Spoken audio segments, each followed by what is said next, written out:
culturel, domination ou leadership. 1. Le même mot, deux interprétations. Quand un homme noir parle d'ordre, de cadre, de direction, une partie des femmes noires nées ou éduquées en Occident entendent open quote, il veut dominer, close quote. Mais quand un homme blanc dans le même ton parle d'organisation, de valeurs, de discipline, elles entendent open quote, c'est un homme structuré, close quote. Même idée, même posture. Mais deux lectures opposées. Et c'est là le paradoxe culturel. La forme est identique, mais la perception change selon le contexte et la couleur. L'origine du réflexe. Ce réflexe vient d'une histoire collective. Pendant longtemps, l'autorité masculine africaine a été associée, à tort ou à raison, à la rigidité et à la violence domestique. Et l'autorité européenne, elle, a été valorisée dans les institutions, les entreprises, la politique. Résultat, l'homme noir qui parle fort, tyran potentiel. L'homme blanc qui parle fort, leader affirmé.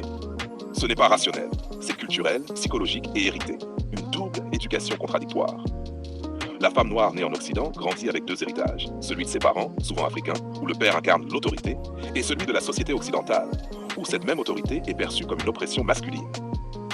Alors elle se trouve tiraillée entre deux systèmes de valeurs. Elle admire la force masculine, mais s'en méfie. Elle veut un homme solide, mais redoute qu'il prenne le dessus. Elle veut être aimée, mais sans jamais se sentir dominée. Ce tiraillement crée une méfiance réflexe, souvent inconsciente. 4. Le paradoxe du respect.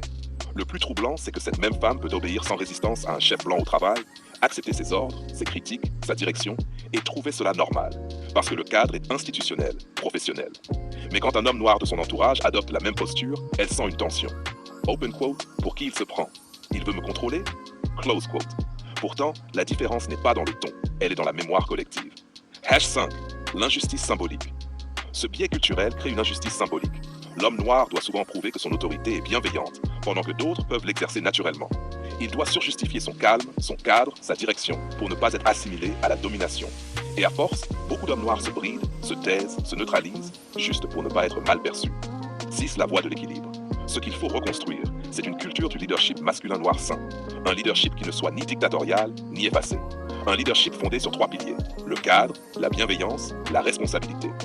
Parce qu'un homme fort n'est pas celui qui écrase, mais celui qui porte sans humilier. Et une femme libre n'est pas celle qui rejette toute autorité, mais celle qui reconnaît la valeur du cadre quand il est juste. 7. Phrase J conclusion open quote. Le leadership n'a pas de couleur, mais nos blessures, elles, en ont une.